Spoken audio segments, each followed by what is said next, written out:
Hello.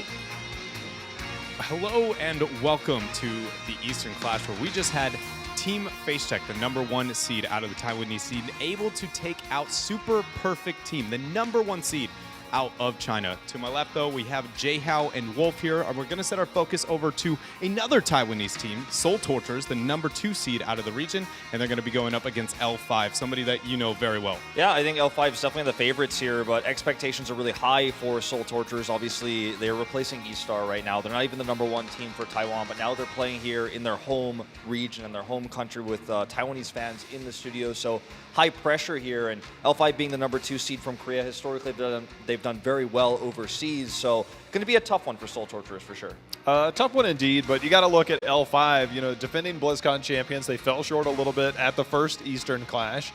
But when we talk about this team in particular, we talk about the fact that they are still a dominant force within this region. MVP Black obviously taking over kind of that number one spot, but it wasn't too long ago that L5 was at the top of this region. And so now that we've been able to see the other two Korean teams play, what are your guys' thoughts on just how this matchup is going to go? Do you feel like it's going to be very stomp heavy? Are you second guessing it? Because let's be honest here, that wasn't nearly as dominant as we assumed. No, I think both MVP Black and Tempest have shown weaknesses in their first best of threes, not playing as dominant as you would have expected, maybe underestimating their opponents here. And sure, there hasn't been a lot of time for L5 to adjust and say, wow, the rest of the world is looking a little bit stronger than we expected going into Eastern Clash, but I feel like they should definitely take their opponents seriously, because the preparation we saw from Deadly Kittens was really, really strong, and MVP Black didn't look dominant like everyone was expecting going into this tournament. Yeah, I mean, there's a lot we could say about maybe what happened here out of the Korean region, but either way, we're going to send it over to Swoy and the boys and see about their thoughts here on this matchup. 쉴 시간이 많아서 좀 쉬다가 이제 오기 전부터 좀 스크림을 하다가 왔어요. So much damage coming in. The leap comes in onto SC. 약간 예를 들어 엠블랙 같은 경우에는 서브탱 위주로 많이 해주면은 저희 팀 같은 경우에는 딜러를 많이 생각해주는 픽을 많이 하는 것 같아요. 딱히 만나고 싶은 팀은 없는데 높이 올라가면은 엠블랙은 무조건 만나게 될 것 같아요.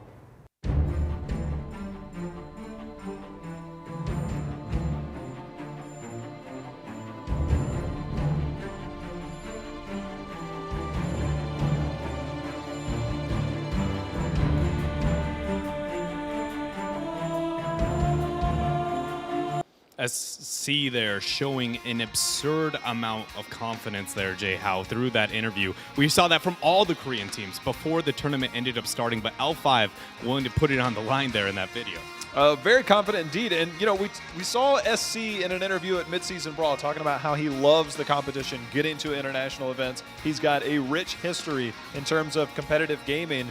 And so when we look at L5 in particular, their confidence is still there that they're still the second best team, hoping to be the first best. And the thing to remember about L5 is with the roster swaps with SDE and Hooligan, as you guys just saw on camera there, coming into the new roster, for both players, it's their first international event. Hooligan's been around in Heroes of the Storm forever. He played in Super League back in the day, but he's never played abroad. He's never played outside of Korea. SDE as well, an ex-StarCraft 2 pro, now a Heroes pro, has been around in Heroes since basically the beginning, but this team has the roster swaps, and they don't have a dedicated shot caller, which is one of the reasons why they believe they're a little bit weaker than MVP Black right now. Now that Noble S is gone, it just doesn't feel like they have that leader, that shot caller when it matters most, when the decisions are tough. And there was a lot of criticism after that roster swap for L5. Specifically, I feel like with Hooligan. You know, I feel like generally he was considered kind of a mid-tier warrior. Would you think that's fair to say? I would definitely say that's fair to say. His results were not as impressive as SDE's, for example, or even H82, who then jumped all the way to the top of the ranks to get onto Tempest from Raven, who was the last place team in HGC Korea. A jump like that made more sense to me than seeing Hooligan jumping into this team, this roster L5. But it seems like he worked well with the team, he gelled well with the team, and it feels like as well when you look at these new players that SDE, just based on personality and competitive experience, might become the new shot caller. But throughout this tournament, we're going to see if that starts to happen or if they end up kind of falling apart because they don't have that one voice saying this is exactly what we need to do. Thoughts, Jaehao? Yeah, I looked at this team, and I was actually talking to you about this the other day, is that L5 for me going into BlizzCon last year was one of the most beautiful macro teams we ever had. And I see shades of it now starting to come back. We talked about the fact that they don't have the dedicated shot caller, but you can see that they still have a plan. They like to go into objectives, trying to look for early game picks, things like that. It just isn't as crisp and clean as we saw. And they credited, as you said, the fact that, they're still working out some of the new roster swaps on their team. And maybe it's just something that they can smooth out, and on a big stage like this in international competition, it gives you a chance to really iron out those details against some good competition. It's going to be absolutely crucial here for their success. But on the other side of the table, we have the number 2 seed out of Taiwan, and Taiwan is here to fight. They showed that in the last series. So let's hear from Seoul Torturers. 得知我们可以打这次亚洲杯的时候，我们就有去乐团去练习目前这版本的东西。Zola 去打变成打辅助的位置，然后 Cucumber 去打工具人位置。不会有特别的大招之类，像邱佳怡那种角色，我们不会去练。这次能替补上来，当然是很开心。那我们战队也以4强为目标，看能不能尽量打到4强。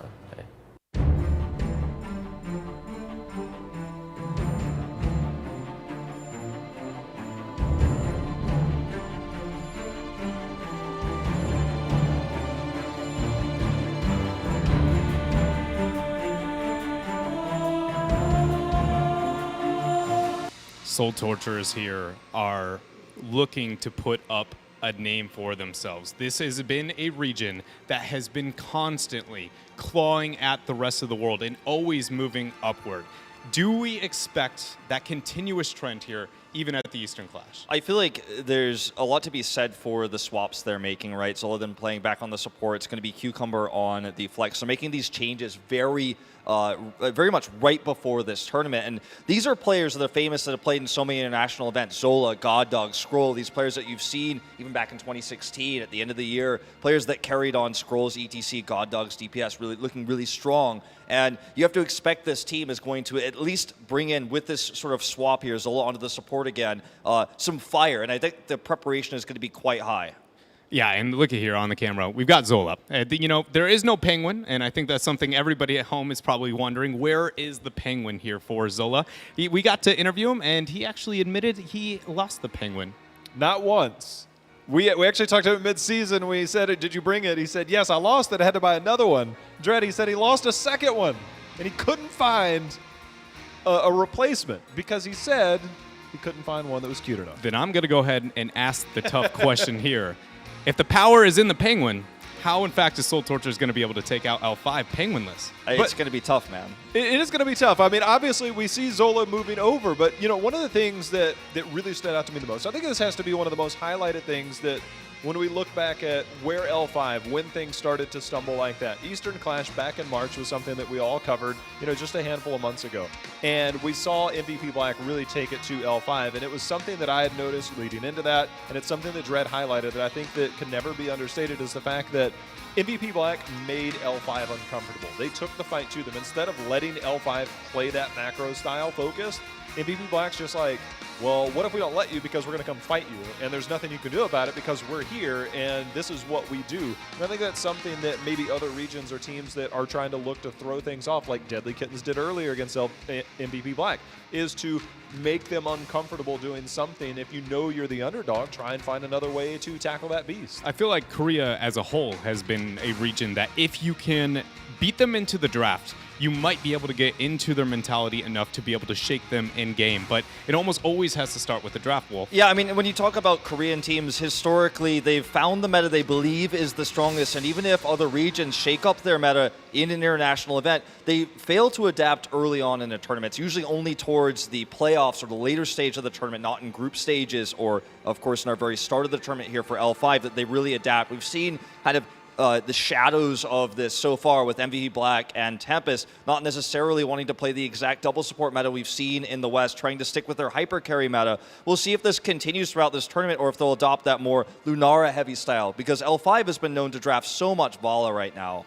We know that the draft is going to be high impact here, but we got to start out with the battlegrounds first. We got to figure out where we're going to be going. So here with L5 versus Seoul Torturers. Seoul Torturers is going to take away Towers of Doom. L5, standard Korean band. They're going to go with the Braxis holdout, but we start here with Tomb of the Spider Queen, guys.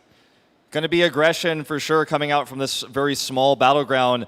The ban for Braxis for L5 is not really a surprise. This is one of the bans that we almost see permanent banned in Korea. The Towers of Doom ban here actually really interesting from Seoul Torturers. I think it's a good choice because it's a battleground where SD has really shined on the Li Ming. The delay tactics we've seen from L5 on this battleground are really strong. And it's a battleground where Genji and also Zeratul have historically been very strong for Jungha as well. We saw those battlegrounds. Jay, how you lit up? What do you got? Vala. If you actually go through and you look at L5's drafts, it's just early Vala picks, SC, go to town. And there were games I remember at Midseason Brawl that were quite phenomenally played by SC. Either way, this is going to be game one. Again, the second seed out of Korea, L5, taking on the second seed from the Taiwanese region, Seoul Torturers. They have some of the most LAN experience out of all the non-league regions in competitive Heroes of the Storm, but it is a titan to be able to take out L5. Yeah, I mean, remember L5 was one of the first teams to get the big back-to-back World Championships. Of course, when they're using the team name Ballistics back then, taking the Global Fall Championship of BlizzCon, taking the Gold Club World Championship. This team has been dominant for so long, but this isn't that same roster. And we'll see now at this first international event for SDE and Hooligan if they can repeat the performances. And already we see the Aria removed, which has kind of been a staple of this tournament. It's either early banned or early picked for all regions. But this hero matters so much to L5 right now because they're focusing, as you said, Jayhao, earlier, on that Vala, on the battery for Ariel that lasts so long on this map, the quick rotations, the very good wave clear that she provides. So already kind of removing that here with the Ariel pick. By going into that, we see that Stitches is going to be the ban here. Now, it's up to Seoul Torturers. Are they going to be the ones that are going to first commit to the Genji, or are they willing to give that up? And I think that's something that is a little bit tricky, especially talking about your opponent, is that you might run into the potential Tassadar, right? So now we have the potential threat of a Tass Vala, maybe even a Tass Tracer on here. We got to look at SC heroes that are generally picked before that first ban, or before the second ban.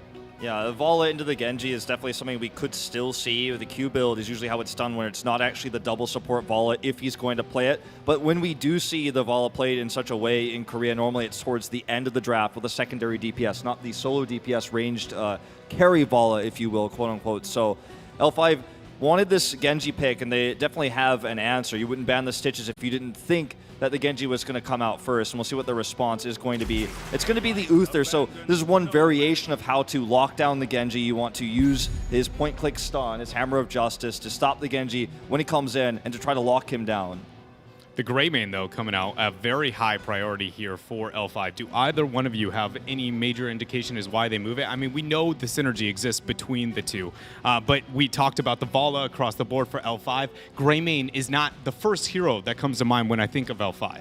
Yeah, it seems to be somewhat of a variation here for L5 moving forward, and it's obviously a strong hero. It's got really good wave clear. You have really strong siege, and one of the things that Korean players will tell you when they talk about Greymane on this map is it empowers the objective. It's not one of the strongest objectives in the game. It can't carry the game for you. If you get two back-to-back, you don't necessarily win the game, right? Like some other objectives.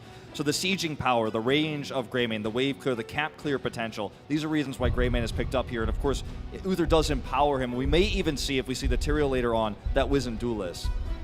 Yeah, it is a very common thing on maps like Tomb of the Spider Queen to where we see teams fail to be able to identify a win condition, but a hero who's going to be able to open up that, in fact, is that Ragnaros pickup here for Seoul Torturers. And I talked about this in our draft earlier with MVP Black versus Deadly Kittens, is that if you want to make sure that you don't get steamrolled, you find ways to prolong the game. And one of the best ways to do that is having that Ragnaros with the Molten Core, which is one of the best defensive mechanics against a Web Weaver push. And obviously, Tomb of the Spider Queen does tend to go longer, but it gives you a kind of like a safety net in a sense that, oh, well, we've got to fall back. Things are going bad.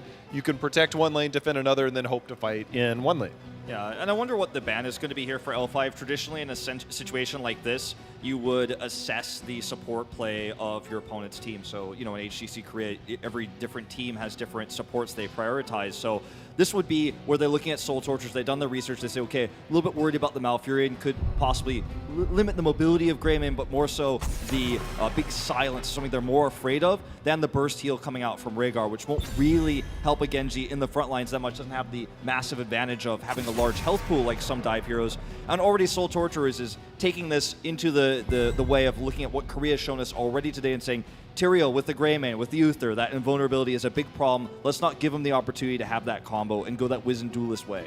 Understandably so. If you have ever watched Jeong Ha play Tyrael, that guy is an absolute monster on the hero, can make plays left and right between holy ground sanctifications and just honestly flat out raw positioning and enabling the rest of the roster here. But with the first 2 picks on the side of L5, it's rather a blank slate. They really can commit into any direction. So, Jay Hao, anything that stands out? You talk about Jeong Ha, and I really wonder because between him and Rich in Korea, they played a lot of Malthael in the phase. But, this is, again, post-nerf Malthael, and I really wonder if he might have watched the game that happened earlier where Rich struggled until we got opened up in some of those late-game team fights. And I wonder where they're going to find that solo lane hero at for Jeong Ha. I think for L5, they're right now trying to decide if they want to just take a secondary DPS here or if they want to go into the Tassadar, which they will take as I say this. The Tassadar here will, of course, help to empower Greymane. They have Diablo as their tank, and now the last pick here could just be that strong soul laner. Malthael, definitely something they're considering here, but instead of just picking up right away, they want to see what Seoul Torturers goes into in terms of potentially a second warrior here so that they can get the maximum value out of Malthael's trait. Dahaka is yet to be picked up, and Ragnaros doesn't necessarily have to represent himself into that solo. He was known as the solo laner for such a long time, but we know we have seen nerf on top of nerf on top of nerf there for Ragnaros, and so it is kind of what direction Seoul Torturer wants to move into, and it's rather clever, leaving open that last pick there for L5. Gotta appreciate, the thought going into this draft so far. Nothing about Seoul Torturers. I mean, obviously Genji, high risk, high reward, especially, again, this is post-nerf Genji. But Ragnaros, we actually saw mid-season brawl. Ragnaros just fell off. They attempted to play him, and the results were very limited. We're in this very high mobility meta, and Ragnaros just kind of fell by the wayside there. But I was going to say, nothing about the draft really stood out to me in terms of like that X factor here outside of the Genji, but there's our Medivh. I think you need the Medivh here, otherwise Genji just cannot, otherwise the draft just doesn't have a theme, right? Genji's kind of going to get in there, get stunned by Uther, going to get grabbed by Diablo. He needs protection when the CC comes in, and that's just not going to be provided by Rhaegar. Sure, he can have the cleanse, but that's on a very long cooldown, it's very temporary, whereas Medivh's protection is on a very short cooldown, and during those moments where Genji tries to dive in and tries to get the stun, or when he wants to pop that Dragon Blade, that's where the protection's going to come in. But, L5 is no stranger to Medivh on Tomb of the Spider Queen. MVP Black, Rich is the Medivh player there for that roster, and they, have shown so many times that they're comfortable transitioning into that. So I don't feel, even though it does have that X factor we've been talking about, it's not necessarily swaying the draft, if you will, over to that of Seoul Torturers. I feel like for solo laning here, we're either going to see perhaps the Dahaka come out here for L5. They might even try to grab a Tychus to just go double DPS. Well, Dahaka answers the question, but I mean, to answer your question, though, I feel like Chen would not have been a terrible option here. It definitely can ruin a lot of what Seoul Torturers is trying to do, protect a lot against what Genji's trying to do when he dives in. But I think that the extra pushing power that Dahaka provides in the top lane is going to be the better option here. Overall, knowing the 5, members and the compositions built here for both sides of the table, removing maybe the strength level that you kind of assume these teams to have. Anybody go one way or the other? I have to go towards L5. I think their draft is balanced. They have the global pressure with Dahaka, and they have Uther and Greymane, and it's just heroes these players are so familiar with. It's kind of their comfort picks. Diablo to lock down the Genji, so got to go with their CC-based comp. I really like the Dahaka pickup. We see a lot of it between Europe, between North America. We don't see as much of it on smaller battlegrounds here in the Eastern region, but we'll see how it plays out. So this is going to be at game 1 between L5 here and Seoul Torturers, the second seed out of Taiwan. In the red, in fact, is Seoul Torturers. That's right, Dreadnought. And of course, their opponents on the other side of the map, hailing from Korea. As the Taiwan favorites are getting mounted up here. It is L5 with their mounts on the ground, and they're definitely the favorites in terms of their experience in international events. 3 of the 5 of them especially But Seoul Torturers the favorites here on home ground in Taiwan, in Taipei. Let's see if Hooligan can lock down the Genji consistently with this Diablo, if they can get the point-click stuns coming out from Soy to burn him down, or if 005 here is going to give the protection necessary. Nice drag coming out there very early on. Hooligan with the shadow charge in, but we had Bowie there with a beautiful force of will, negating all of that damage output. And so far, what maybe you would naturally consider a favorable trade over to L5, in fact, Seoul Torturers is holding their own. Yeah, definitely so, especially with the Rhaegar pick that can provide so much extra healing here rather than the Uther. When you trade like this, Uther's kind of burst for the one. Sure, his Radiance is going to do something for you, but we'll have to agree with you there, Dread, that ends up being a slightly better trade for Seoul Torturers. We know Tomb of the Spider Queen is a map that concentrates wave clear, right? I mean, it's pretty much the wave clear map other than maybe that being Dragonshire and the advantage that you can pick up over your opponents here. You know, on the side of Seoul Torturers, it's not that they don't really have wave clear. They very much do. Rhaegar is phenomenal, and so is the Ragnaros. But the other three are very much struggling. Muradin, up until he hits 7, doesn't necessarily hold his own too much in that department. Medivh doesn't until 20 mark, and let's be honest here, you might not be able to get to that point. Exactly, and that's why we see L5 just doing these 4-man rotations, because while they rotate, they can clear the wave, so they're not missing EXP. They have a really strong solo laner in Dahaka who takes the bot lane right now, and when you see these cocktails come out, look at how quickly they clear this wave. They can pressure while doing it. That's why Hooligans dive in right now, and sure, good defensive engage here from Seoul Torturers, but what can they do after the defensive engage? They're still losing EXP in the bot lane, and that's my big concern here, Dread, is Dahaka's still getting that extra EXP, still getting that extra pressure, and Seoul Torturers, sure, they can take these defensive engagements, but if they don't get picks with them, then L5 is just slowly going to get ahead because of that wave clear you mentioned. Yeah, it's a very, common theme that we see oftentimes on a map like Tim. Beyond the win condition struggle, it's just if you're failing to win in the wave clear department, you have to kind of make sacrifices at certain segments of the game, and if you're not effective with your time and efficient there with your rotations, it is very likely that what was already a struggling composition becomes a losing one.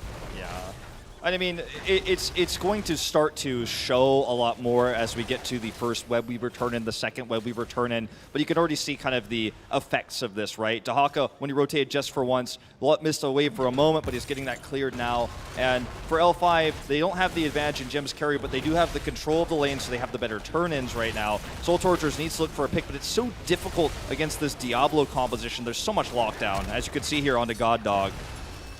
I do give them better opportunity to be able to take those fights if they, in fact, can stall out the Web Weaver phase post-7.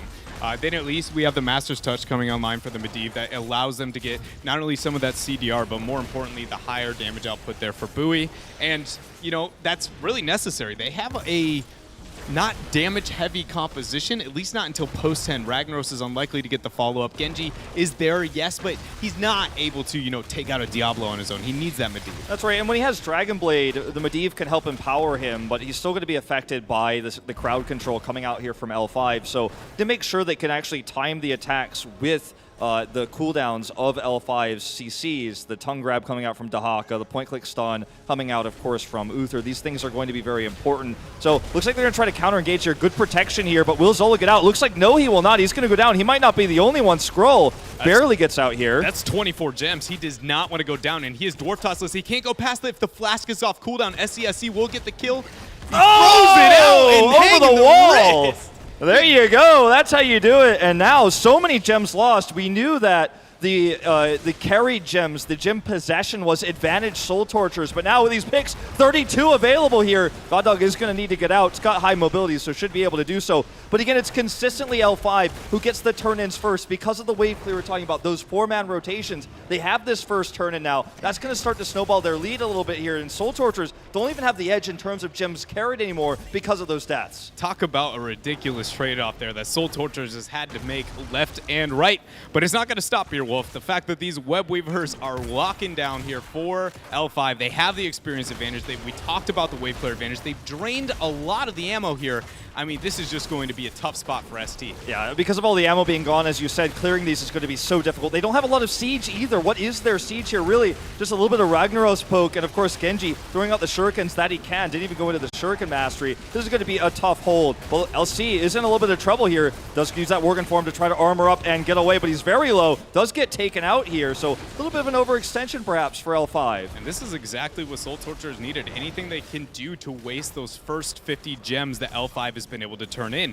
We talk about wave clear being so very relevant, and it is on a map like Tomb of the Spider Queen, but if you can stall out to the post 10 and you have a even footing with your opponent, if you're the team without wave clear, you still got a shot. It's just it kind of is like almost a reset to the map, to where suddenly you're back to 50-50, who can get the turn in, and then that is so very crucial. So L5 has got to respect the Medivh portal play coming out there from Bowie and the rest of Seoul Torturers if they want to be successful here. Now this is a really risky moment for Seoul Torturers. They kept their forts alive, but they have 85 gems carried now. Losing another big fight, even if it's pre-10, could spell disaster for them, because then they might end up losing all 3 forts when L5 has that extra siege power from Greymane, has level 10 advantage, can actually dive deep. And sure, these things like the Medivh portal's protection can help Seoul Torturers buy time, but this is their moment. They need to, before L5 turns in 55 gems here, take a defensive engage, or at least delay for a long time so that they can get as close to 10 as possible. They're not going to get it first, but they want to have it before L5 gets that big turn in. A lot of that's going to come down to God Dog and Cucumber. We see 40 gems there on the Genji of God Dog, and Cucumber on the Ragnaros has 30-some in his own possession.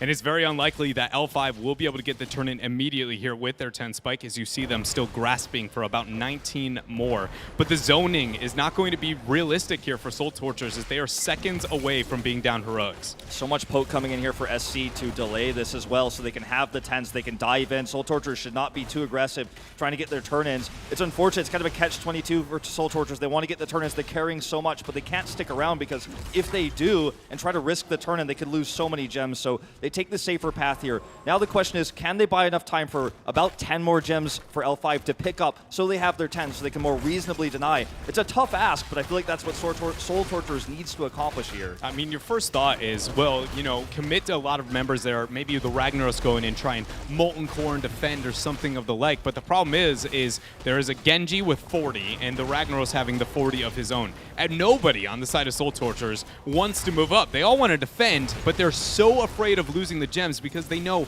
if they end up losing those and fail to get a turn in, it doesn't matter what the first couple of minutes of this game looked like. They are not going to be able to come back. Especially with Master's Touch as well. You know, 005 here carrying only the 4, but going to pick up a few more stacks here, but he doesn't want to overstep his bounds. But mission accomplished here for Seoul Torturers. They got 10. They have this Dragon Blade now. They have Leyline Seal. This is their opportunity to try to force that turn in. They're never going to have a better chance than this, Dread. Here we go. Drag already, though, onto the Ragnaros with the Force Wall follow-up. There's going to be the APOC coming down. Nice Force of Will onto Cucumber. Ancestral lands. God Dog going to pop himself the Dragon Blade. He's hacking onto SC, but Hooligan hits the Sun. So Sulfurous Smash comes down, but Murden has already been killed. Look at that Dragon Blade value. Yeah, I mean, it just did so much damage here, but there's just no way to get the kills. They were so close on all fronts, and L5, remember, only with Uther for the single target burst heals, still couldn't get the picks they were looking for, and it was a mission accomplished for Seoul Torturers. They had level 10. They had the fight they were looking for. They had the Leyline Seal. But as we said, the protection coming out from Medivh is not as strong as something like a Divine Shield, like a Sanctification.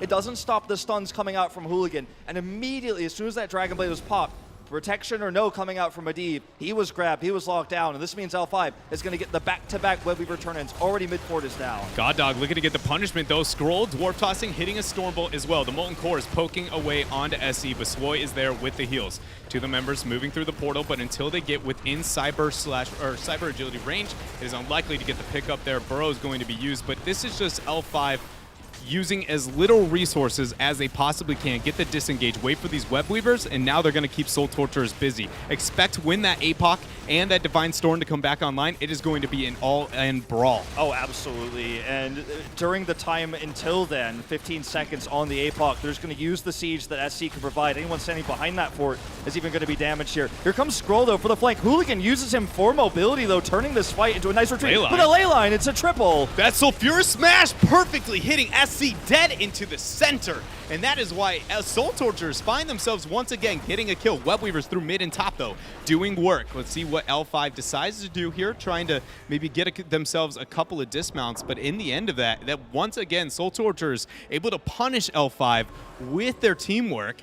when the Web Weavers are up. Yeah, it was really cool to see Hooligan use the fact that Skrull was flanking there for mobility to try to escape, but the ley line was what turned that around. Had they had more heroics available or a little bit more coordination there, it could have been a bigger wipe for them. But as it stands, as their first pick happened, they got the kill, but the macro, the things that were happening on the map, the pushing power of the minion waves works against them. They lost, of course, top fort now. They're fortless. The mid keep wall took some damage, Dread, and Seoul Torturers, they got one small win, but they still need that first turn in. The biggest thing for Seoul Torturers that is still, I mean, absolutely amazing that they've been able to, hold up. Nice force wall into Shadow Star. Oh, there's so many gems carried here, and he's taken out Swoy there with the Divine Storm to seal the deal. Skrull will get out here. Well, this is looking messy. I went with that Shadow Charge and called it a Shadow Sog. I don't know what was happening there, but I was going to say that it was the gems, that nobody has lost the gems, and more importantly, the 13's closing in. We always talk about being on the same talents here and the relevance of that in competitive Heroes, Wolf, but the thing that really works for Seoul Torturers is Medivh needs 13. It is so synergistic with his level 1, going for the increased duration, getting the cooldown. It's near 100% uptime at that point in time. And suddenly that's when I expect, if at any point Seoul Torturers is going to be able to make a big play, it's in that 13 to 15 window. Yeah, I think you're absolutely right. It's just that L5 is playing so carefully now. They're sending off Greymane to get the solo camp bot. It's one of the great things about Greymane, not just his team fighting ability, his poke, but also his very quick camp clear. And they just need to make sure they can get a pick here before 16's ready for L5, before they lose their keeps. There's still hope for Seoul Torturers, but they basically need to win every fight back-to-back here. They're going to open up here onto Hooligan. It's not going to cost them too much. SCSC getting a lot of damage, forcing the deflect onto God Dog. He goes through the portal. Hooligan! He's there with the Shadow Charge, got the overpower, and now the APOC. Such good communication here to grab him right out of the portal. SC says he's low. He's going to go through the portal. Leyline Seal here is used defensively for 005. He will just barely escape, but Skrull may not be so lucky. Caught here. Protection buys some time, but look at this. Maybe the turn. The Sulfurous Smash is not available, I don't believe, but either way, that swing getting so much damage out, but Medivh getting this is greedy. Here. This could cost them all their gems. 55 going to be taken out here as Skrull falls down. That's the triple. And this may be the next keep here, as L5 also has enough for a turn, and they could look for more here, Dread, if they can get some picks. Yeah, it's very realistic that this is going to be the keep, that we got 12 more seconds, and normally when you're in this position for L5, you want to go, well, what about the Leyline Seal? They know that it was used recently. There's 35 seconds before that's a problem. The only thing that they consider is the portal. They have enough for a Web Weaver phase immediately after this, maybe even go for a boss, because at this point, the world of Tomb of the Spider Queen is L5s. They can do anything they want. And they certainly can. Force ball even here for the disengage. They knew Molten Core wasn't a factor here.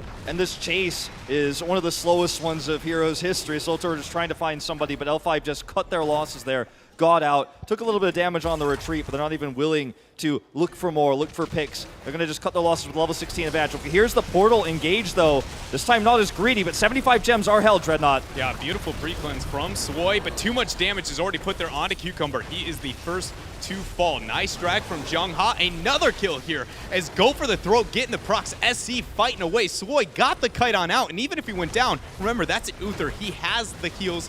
Things are just falling apart for Seoul Torturers. Yeah, this is going to be the 4-man, and sure, Zola survived for a little bit longer, but Swoy is going to go over here with the Divine Storm. He wants the pick. He's not going to get it. Shield's coming out from SDE, and it looks like this may just be the beginning of the end. 13 kills to 2. It's going to be the turn in another Web Weaver, the keep already down. And with the quick Hearth Home and the tap off, they might just be able to go ahead and push this in for another keep. Worst case scenario, after getting those keeps, they can rotate to boss. And for Seoul Torturers, all the opportunities they had, the gems they held for so long, the keeps they held for so long, they're all lost now. And they don't fight on an even talent tier anymore. There's just no window, it feels like, realistically now for them to get back into this game. Yeah, even though L5 is, dominating throughout this game, they are, in my opinion, significantly weaker at constantly pressuring their opponents the same way MVP Black can. Not starting that boss, even though they had the opportunity to do so, shows me they want a double keep. So let's see if they're able to get that here. Another attempt here from Seoul Torturers to try and punish as the Web Weavers are up. But with that, already the Molten Core is dropped. Ooh, the ley line!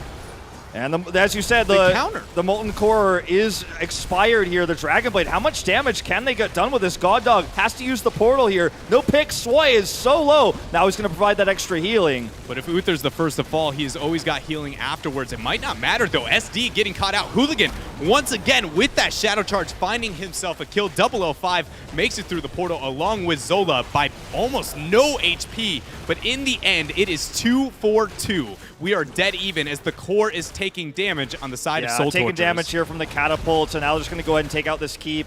SC, support or no, the extra healing from Ghost Uther there was enough to push him over the edge. It looks like they have the level advantage, they have the scaling advantage. Seoul Torturers didn't even have 16 here. L5 doesn't look to try to end the game, but they want to grab the final keep, and it feels like the last nail in the coffin here is look at Hooligan, he is on fire. He is an absolute monster there, securing the kill onto 005. SC might not be able to make it out this time, though. He did stop a reset city there for God Dog, but the cooldown might come up in a couple more seconds. The heavy impact there, stunning out Hooligan, but he should have souls. He has been alive this whole game. I think that's his first death here. It's unfortunate to lose your stacks, to lose your health, but I mean, at this stage of the game, death timers being so long, you get half of them back in the time you would have spent dead. They have all the catapult advantages now, and you have to think the next advantage they're going to try to grab is this top boss. They have not enough for a turn-in, so maybe they try to parlay this bot camp, the neutral camp, into a level 20, and then go take that boss. Seoul Torturers, I feel like they have one chance to win a team fight to try to get back in this game, but even still, they'll have to go through all 3 forts before they even touch the keep walls. Yeah, and if they hadn't gotten the pick on the Hooligan, that wouldn't have been possible. With those gems that Hooligan had in his possession, we found ourselves into a 20 advantage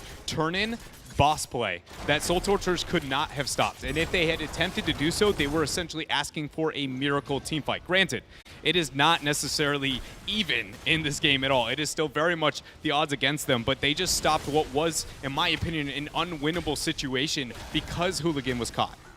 It's baby steps, but I feel like we're going to have giant steps at this stage for Seoul Torturers. They're going to have a few good engages, but now fighting against Storm Talents feels like an unlikely scenario. Maybe the Leyline Seal, maybe an incredible Dragon Blade. These are the things that Seoul Torturers hoping for, but already the big jump in here for Hooligan with the Force Wall. Molten Core, not enough to get a huge Molten Swing, but the Leyline is going to, in fact, drop. Surprised that wasn't as clean as Seoul Torturers want, now losing themselves a Sulfurous Smash. And very big cooldowns used here. Swoy with a Divine Storm here, trying to get the pick. Unfortunately, does miss it, but you know, Leyline Seal, he doesn't have the upgrade at 20. It could have been massive if he had it, but because they're down this talent here, it's tough. God Dog has the Dragon Blade, but there's just not enough follow-up damage here. As Skrull is looking for the stuns, but he just can't grab them. And L5 will escape over. And look at the core, under attack now by not only catapults, but the Merc Camp as well. And that is going to get a lot of damage. L5 and the rest of the members of this team are going to just be keeping Seoul Torturers busy, not letting them get back to the core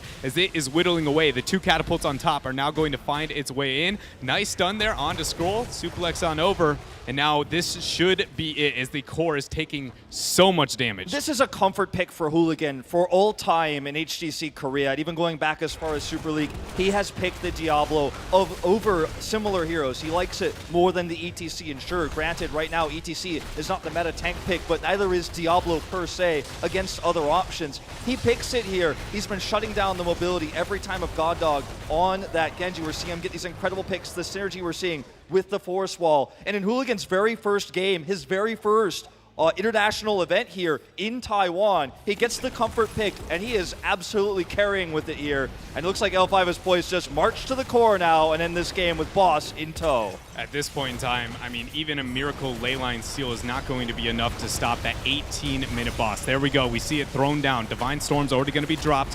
Where it's a nice flip there from Hooligan. The APOC's going to be used, but now the core shields are the focus. Again, it does not matter who wins this fight. This is going to be L5 taking game 1 over Seoul Torturers. There it is. The core will go down with 22 kills to 5 in an 18-48 game. L5 takes game number 1 in pretty dominant fashion, Jay Howe.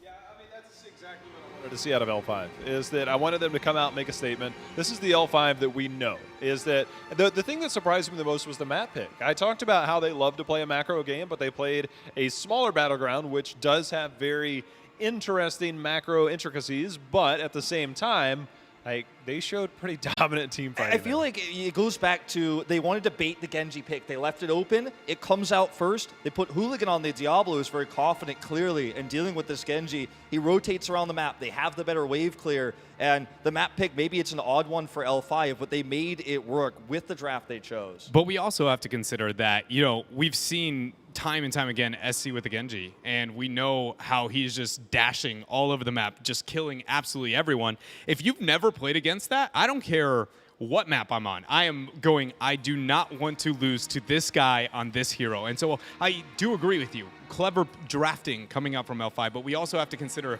Seoul Torturers' perspective, and it's not necessarily boasting with confidence. There were moments, though, for Seoul Torturers that actually did look good, and there were a couple of good Genji plays, but we saw some anti-synergy, kind of like that raw Sulfuras smash coming out moments before the ley line, the miss Sulfuras. It's like they had some setups that would have worked, and it just seems like maybe tighten some screws a little bit, and that you might have a little bit higher chance against a team like L5. So then, now that we know we've gotten away from Tomb of the Spider Queen, is there any map with Seoul Torturers being set behind here that we expect them to be able to move into? I mean, I feel like, they'll probably take first ban, you would have to imagine, and I think that L5 will probably take us to a map that they're famous for, like the Dragonshire, potentially one of these macro maps like Cursed Hollow. And you have to remember, Sky Temple is normally what Korean teams will do. After they test the waters on a team, they'll go to Game 2 Sky Temple. They'll look for the snowball win. They'll try to end the series very quickly. So if L5, in fact, has that map choice, I think Cursed Hollow, Sky Temple, those are your best bets. Yeah, and we both know, Jay-How, that Sky Temple for L5, they pretty much coined a common strategy around the secondary shrine phase and the manipulation of the Giants with a 5-man rotation, getting a double Mercs. No matter what way you looked at it, at the point, like all the way back at BlizzCon, they just won the second shrine phase. The key moment for me is that they do exactly that. And it's the minute the game starts, it's before the second temple phase, because you kind of have the predictions and things like that, because you know exactly where it's going to be. And they always look for that pick before the second temple phase. But it's kind of like when the meta changes and you don't get those picks, you might find yourself out of position. Well, I think, remember, let's not forget, let's kind of step back for a second. Remember, Seoul Torturers, they have the crowd for them, but some of the fans, of course, have high expectations because they're replacing E-Star here. They didn't win #1 in Taiwan. They had the #2 spot. So they're against the 2-time world champion L5, and sure, only 3 of the 5 members were on that roster then. But as you said, you've got to pick the Genji there. You struggle to deal with Hooligans Diablo. You've never played against that before. Keeping mentality strong, I think, is going to be so important. Remember, the crowd is behind them. So as long as they don't lose too much faith in momentum here, I think they could bounce back with a good draft here going into game #2. Yeah, and with the Genji being such a focal point on Tomb of the Spider Queen, we are very